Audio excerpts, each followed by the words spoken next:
Saya belajar dan mengamalkan kholwat. Berbagai kejadian termasuk saya dimasukkan Allah di alam mukasyafah, bertemu aulia, para nabi dan rasul, dan salah satunya yang paling berkesan saya bertemu Rasulullah. Saya ingat pesan dari Gus Mukhlason di YouTube. Saya bertanya kepada Rasulullah, apakah benar ilmu hakikat yang disampaikan Gus Mukhlason itu benar adanya? Dan baginda Rasul menjawab benar. Dan baginda Rasul menyampaikan, dulu di zaman saya juga menyampaikan hal yang sama apa yang kamu ikuti. Dan Rasulullah memberikan saya perintah untuk mengikuti pelajaran hakikat untuk mencapai kesempurnaan. Kurang lebih seperti itu. Dikit jenengan singgung atas mauidhah yang dulu-dulu. Memang Pak, saya pernah mengatakan tentang masalah apa ajaran dinut tauhid ini yang kami sampaikan. Jikalau di antara jenengan ketika suluk atau ketika kholwat itu bertemu Rasul, tanya, betulkah apa yang kusampaikan itu Rasulullah dulu juga menyampaikan? Jikalau Rasulullah mengatakan tidak, itu pola gawene klason, langsung tak tutup, gak katik ngaji, gak taek-taekan. Ngono kan?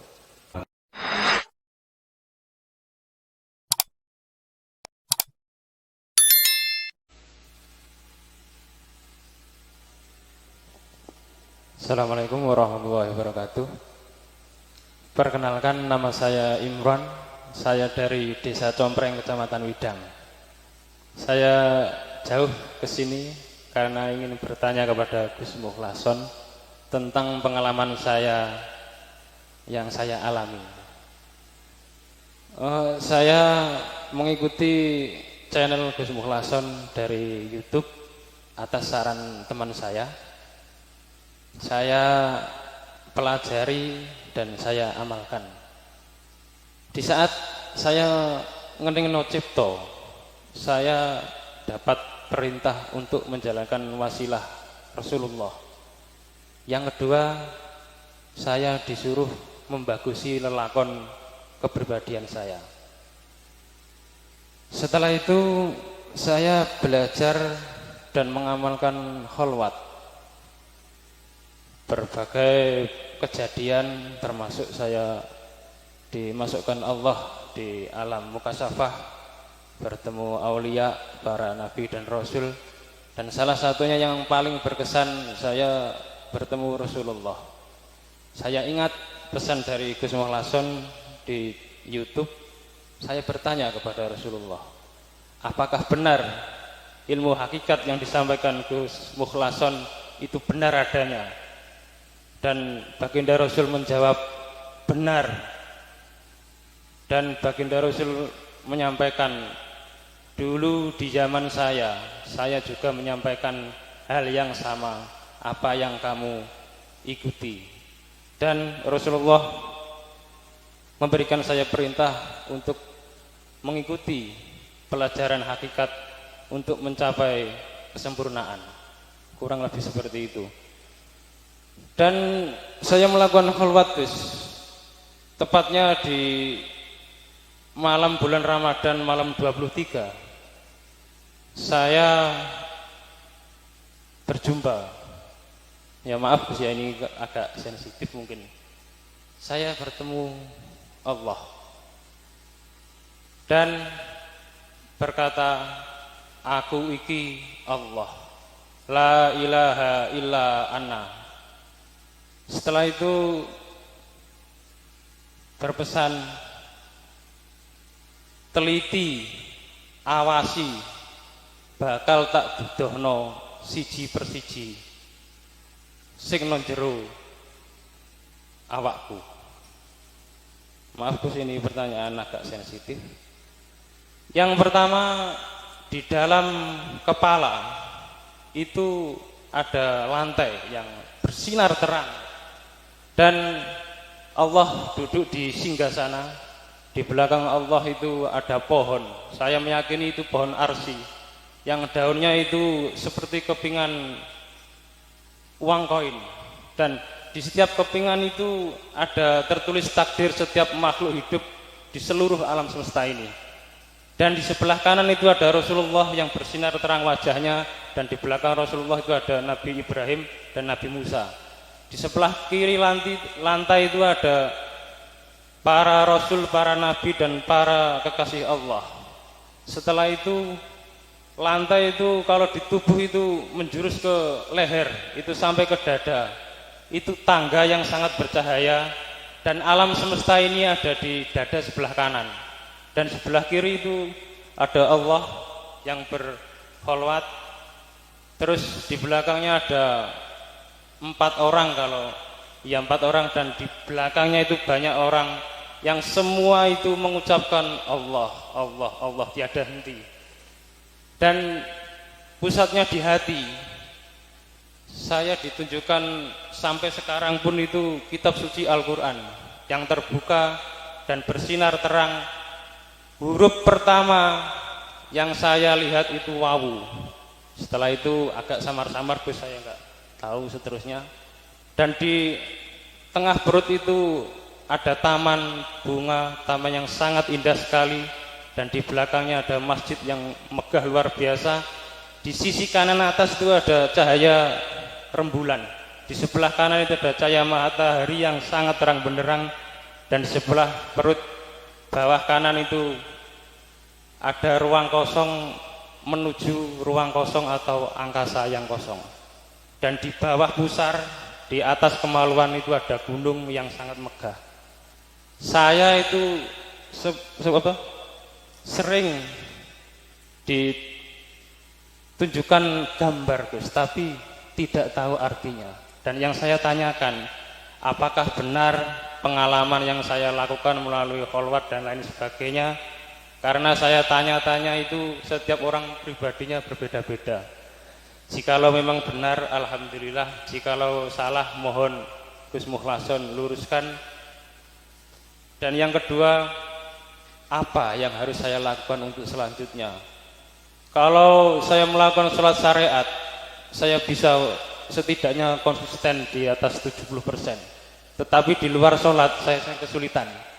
Mungkin di musyahadah saya hanya beberapa detik itu aja. Kurang lebih itu, Gus. Saya mohon maaf apabila kurang berkenan. Akhirul kalam. Wassalamualaikum warahmatullahi wabarakatuh. Pun nggih, iki sing terakhir nggih. Salah nggih, kula nggih kerja sami-sami makar yo.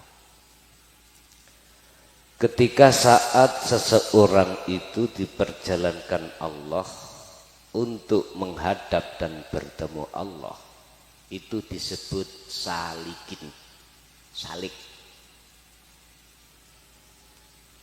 Tapi kalau sudah sampai kehadiran Allah, itu disebut wasilin atau muradin. Lah, sebelum sampai pada Allah, berbagai cara Allah memproses hambanya, termasuk jenengan wau dibukakanlah alam mukasafah, di mana tempat gaibnya makhluk. Saya katakan gaibnya makhluk. Surga itu makhluk, ares juga makhluk. Para kekasih Allah, para nabi, rasul, ya makhluk. Di zaman era kita kan kita nggak menangi dah secara alam muhadharah kasunyatan nih ya. Bisa jadi Allah mempertemukan jenengan ketika suluk itu terhadap makhluk-makhluk yang ada di alam mukasafah atau kegaiban makhluk. Apakah itu benar? Benar. Saya wajib membenarkan karena tidak ada yang bisa membuat cerita, lakon atau perilaku kecuali Allah. Urusan abah yang tadinya jenengan sedikit jenengan singgung atas mau idoh yang dulu-dulu, memang Pak saya pernah mengatakan tentang masalah apa ajaran dinut tauhid ini yang kami sampaikan. Jikalau di antara jenengan ketika suluk atau ketika khalwat itu bertemu Rasul, tanya, betulkah apa yang kusampaikan itu Rasulullah dulu juga menyampaikan? Jikalau Rasulullah mengatakan tidak, itu pola gawe ini klason, langsung tak tutup, gak katik ngaji, gak taek-taekan. Ngono kan? Itu memang. Mengapa saya berani mengatakan itu? Pertama, aku gak ingin coron jenengan itu ada pemaksaan untuk mengikutinya. Enggak ingin. Yang kedua, untuk menambah satu keyakinan. Memang betul. Yang terakhir, mengapa saya berani mengatakan itu? Qur'annya ada. Tolong dibuka di dalam surah Al-Anbiya ayat 25. Wa ma arsalna min qablika mir rasulin illa nuhi ilaihi annahu la ilaha illa ana fa'budun. Aku Muhammad, kata Allah, tidak pernah mengutus utusan sebelummu kecuali harus menyampaikan risalah yang inti iki. Apa? Maksud la ilaha illa ana. Lah sebelum ana kan anta, sebelum anta huwa, sebelum huwa Allah. Cangkeplah la ilaha illallah, la ilaha illa huwa, la ilaha illa anta, dan la ilaha illa ana. Syariat, thariqat, hakikat, ma'rifat. Dzikir jahri, dzikir sirri, sirul asrar, fana'u dzikri pun lengkap. Penak Pak gak ngajiku ning omah iku anggite piye? Enak ning omah kelone terus iso. Coba tinggal kerja ngeten iki. Nek dalu ngene iki kula ngaji, mulai garwa iku wis turu, kate tak gugah ya mesake. Masalah mari mimii anake, mosok pake arepe melok mimi. Lah, mesake. Pun kula tinggal subuh, pun tinggal tilem, garwa tani, kula tilem. Lho gak sida. Mengke jam 7 kula bangun siap-siap berangkat kerja. Loh, kapan? Kapan gaene kok anake wis 8? Sulapan. Ya nyengit-nyengit lah Pak. Lah ya. Nek kemanten anyar ngeten iki sik penak mawon, tapi coba nek wis di anak siji loro, singit-singit. Anak yang kedua, ketiga, keempat iku anak nyolong. Gaene nyolong. Ngoten. Pun Bapak Ibu hadirin rahimahullah, dados benar. Jenengan dipertemukan terhadap makhluk, cuman pesan saya ngeten, faqadis tamsaka bil urwatil wuthqa lam fisomalaha. Al-Baqarah 256. Sampai cekel sing rapet fungsine dzikir sirul asrar, biar tidak kesima tertipu di dalam makhluk-makhluk itu. Sebab iblis pun juga pernah menemui terhadap Syekh Abdul Qadir Jailani dengan kalimat aku iki Allah.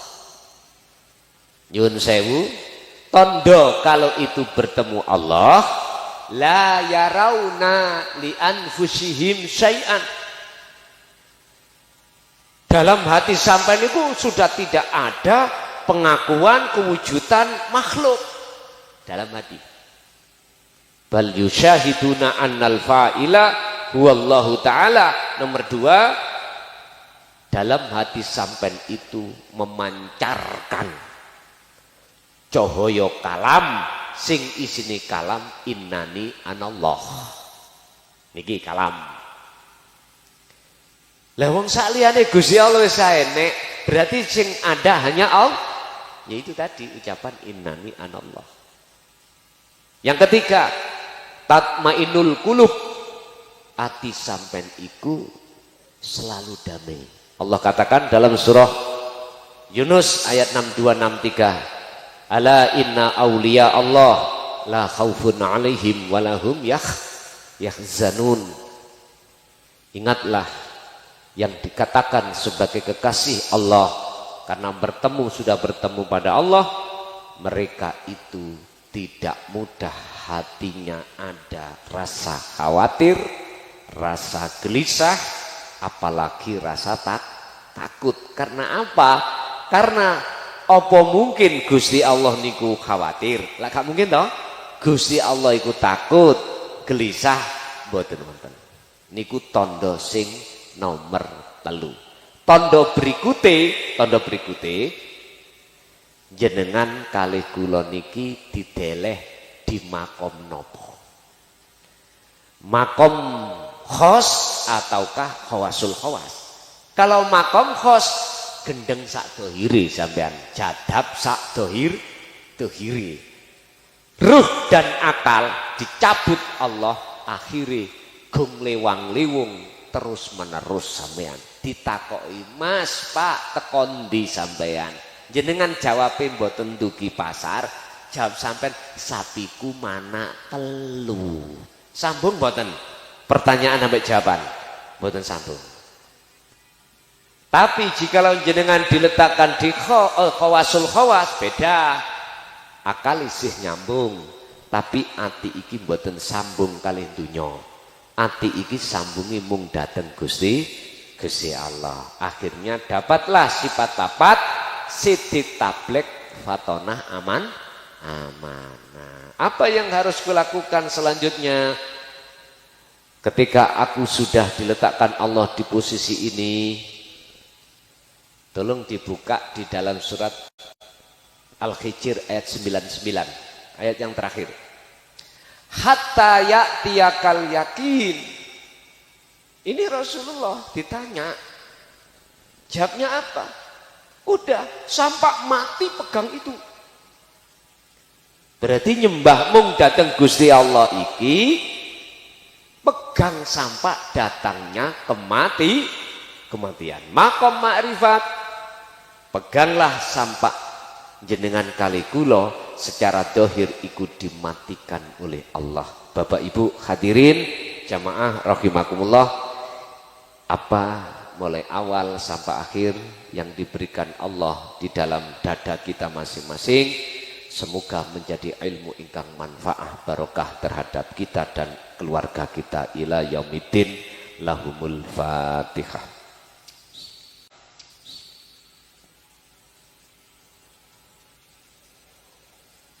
Allahumma sholli wa sallim ala sayyidina Muhammad wa ala ali sayyidina Muhammad. Alhamdulillahi rabbil alamin. Allahumma salimna wal muslimin min afatid dunya wa adabil akhirah. Allahumma ya fattahu ya alim, iftah lana bi futuhil arifin wa ila auladina wa azwajina wa dzurriyyatina wa ahli baitina ya Allah. Nawwir qulubana bi nuri hidayatika wa bi nuri ma'unatika wa rahmata wa ma'rifatika wa ilaihim. Allahumma yassir lana ya Allah fi kulli umurina fid dini wad dunya wal akhirah wa ilaihim. Rabbana atina fid dunya hasanah wa fil akhirati hasanah wa qina adzabannar. Wa sallallahu ala sayyidina Muhammad. Alhamdulillahi rabbil alamin. Kurang lebihnya mohon maaf. Akhirul kalam, hadanallahu wa iyyakum wal afa minkum. Assalamualaikum warahmatullahi wabarakatuh.